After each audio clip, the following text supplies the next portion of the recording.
Hello friends, welcome to my channel. ஒரு கூட துணி துவைக்க இந்த ஒரு சாக்ஸ் மட்டும் இருந்தால் போதுங்க அப்படின்னு சொல்லியிருக்கேன். அது என்ன விஷயங்கிறத வீடியோக்குள்ளே போய் பார்க்கலாம். அது மட்டும் இல்லாமல் இன்றைக்கி நம்ம வீடியோவில் ஹெல்த் டிப்ஸ் அப்புறம் சேவிங் டிப்ஸ் இதெல்லாம் உங்கள் கூட ஷேர் பண்ணியிருக்கேன். வீடியோ ஃபுல்லுமே ஸ்கிப் பண்ணாமல் பாருங்கள். அப்போ தான் நான் என்னென்ன டிப்ஸ் சொல்லியிருக்கேங்கிறது உங்களுக்கு புரியும். வாங்க இப்போ வீடியோக்குள்ளே போகலாம். ஃபஸ்ட்டு என்னன்னு பார்த்தீங்கன்னா, நான் வெந்தயம் தாங்க எடுத்திருக்கேன்.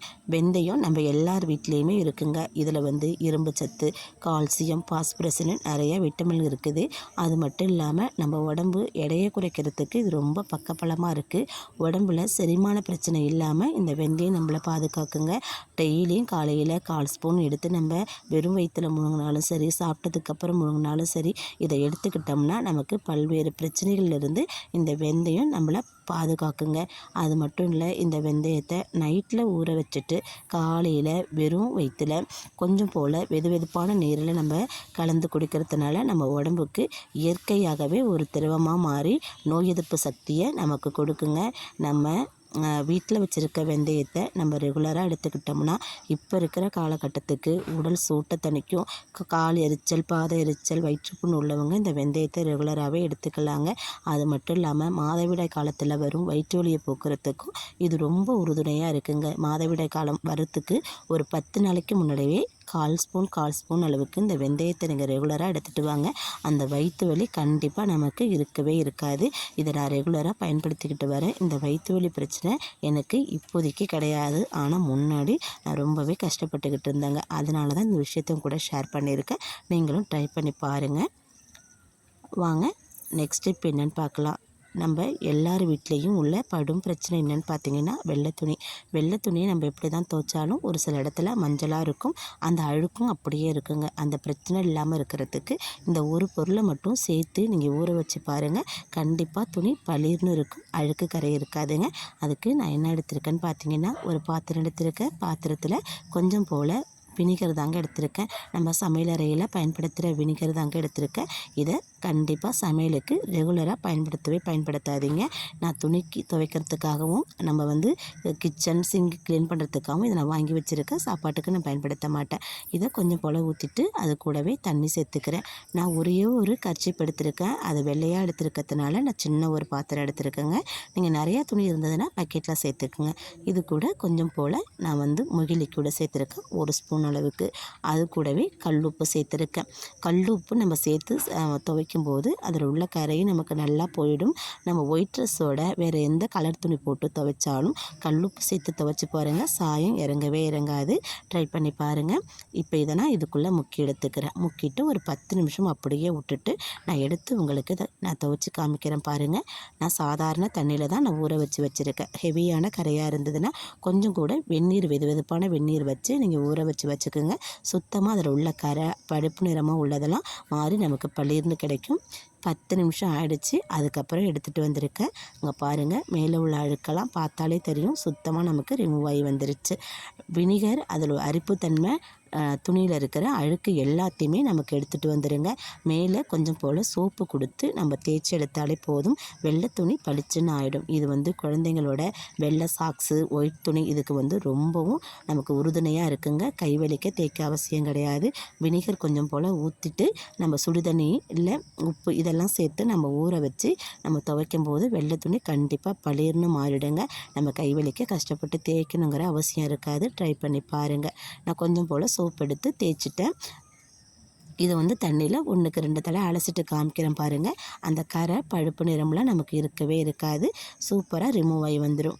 நீங்களும் ஒயிட் துணி துவைக்கும் போது கொஞ்சம் போல் 1 ஸ்பூன் அளவுக்கு நீங்கள் வினிகர் சேர்த்து துவைச்சி பாருங்கள். நமக்கு வெள்ளை துணி பளிர்னு இருக்கும். அந்த மங்கட நிறமும் பழுப்பு நிறமும் நமக்கு இருக்கவே இருக்காதுங்க. ட்ரை பண்ணி பாருங்கள். 1க்கு 2 தடவை நான் அலசிட்டு நான் உங்களுக்கு காமிக்கிறேன்.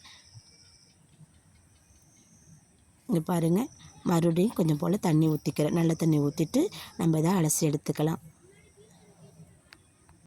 உப்பு தண்ணி வீட்டில் இருக்கிறவங்க வெள்ளை துணி துவைக்கும் போது கொஞ்சம் போல் நல்ல தண்ணி ஊற்றி நம்ம துவைச்சோம்னா நமக்கு சீக்கிரமாக அதில் உள்ள அழுக்கெல்லாம் ரிமூவ் ஆகி வரும். உப்பு தண்ணியை நம்ம சேர்க்கும்போது கொஞ்சம் பழுப்பு நிறமாக இருக்கிற மாதிரி தாங்க இருக்கும். நீங்கள் முடிஞ்ச அளவுக்கு நல்ல தண்ணி ஊற்றி வெள்ளை துணி துவைக்கிறதுக்கு பாருங்கள். நான் ஒரே ஒரு அலசு தான் அலசி எடுத்துருக்கேன். பளிர்னு இருக்குது. ஒயிட் துணி துவைக்க கொஞ்சம் போல் வினிகர், உப்பு, லிக்விட் இதை மட்டும் சேர்த்து துவைச்சி பாருங்கள். பளிச்சுன்னு இருக்கும். ட்ரை பண்ணி பாருங்கள். வாங்க நெக்ஸ்ட் இப்போ என்னென்னு பார்க்கலாம். நம்ம இந்த மாதிரி குட்டி குட்டி சோப்பு துணி துவைச்சிட்டு மீதம் வச்சுருப்போம். ஒரு சில சமயத்தில் நம்மளால் கை கொண்டு அதை துவைக்க முடியாது. ஒரு நேரத்தில் நம்ம பாத்திரம் விளக்க கூட இதை யூஸ் பண்ணிப்போம். அந்த மாதிரி முடியாத நேரத்தில் இந்த மாதிரி ட்ரை பண்ணி பாருங்கள். ஒரு கூட துணியாக இருந்தாலும் நம்ம ஈஸியாக அதை துவைச்சி எடுத்துடலாங்க. ஒரு சாக்ஸ் மட்டுமே போதும். நம்ம வீட்டில் குழந்தைங்களுக்கு பயன்படுத்துகிற இந்த சாக்ஸை தாங்க எடுத்திருக்கேன். அதில் இந்த சோப்பு துண்டுகளை உடச்சி போட்டுக்கிறேன். நீங்கள் பெருசாக இருந்தாலும் இதை துருவி கூட போட்டுக்கலாங்க. போட்டுட்டு இதை ஒரு முடிச்சு மட்டும் போட்டு எடுத்துக்கோங்க. போட்டுட்டு நம்ம வாஷிங் மிஷினில் துணி துவைச்சாலும் சரி, கையில் துணி துவைச்சாலும் சரி, இந்த மூட்டையை அதுக்குள்ளே போட்டுருங்க. அந்த தண்ணியில் அது அப்படியே கரைஞ்சி நமக்கு சூப்பராக சருப்பு இருக்கிற மாதிரியே நுரை சேர்ந்துடும். சோப்பு எல்லாமே கரைஞ்சிரும். இதில் உள்ள சோப்பு கரை துணியில் எதுலேயுமே படியாது. நம்ம வாஷிங் மிஷினில் சோப்பு தூள் சேர்ப்போம், இல்லாட்டி நம்ம லிக்விடு சேர்ப்போம். சோப்பு தூள் சேர்க்கும் போது அப்படியே திட்டாக இருக்கும், துணியிலையும் படிஞ்சிருக்கும். அந்த மாதிரி பிரச்சனை இல்லாமல் இருக்கிறதுக்கு இந்த சாக்ஸை பயன்படுத்தி பாருங்கள். பயனுள்ளதாக இருக்கும். ட்ரை பண்ணி பாருங்கள். வாங்க நெக்ஸ்ட் இப்போ என்னென்னு பார்த்தீங்கன்னா சேமிப்பு தாங்க. நான் சேமிப்பில் ஒரு மாதத்துக்கு இந்த மாதிரி சேர்த்தோம்னா நம்மளால் எவ்வளோ சேர்க்க முடியும், ஒரு வருஷத்துக்கு எவ்வளோ சேர்க்க முடியுங்கிறதான் சொல்லியிருக்கேன். நான் 1ஆம் தேதியிலேருந்து அப்படியே கணக்கு வச்சுக்கோங்க. நம்ம ஒரு உண்டியல் ரெடி பண்ணிவிட்டு 1ஆம் தேதி 5 ரூபா, 2ஆம் தேதி 10, 15, 20, 25 இந்த மாதிரி 5 ரூபா கணக்குலேயே நம்ம போட்டுட்டு வரலாங்க.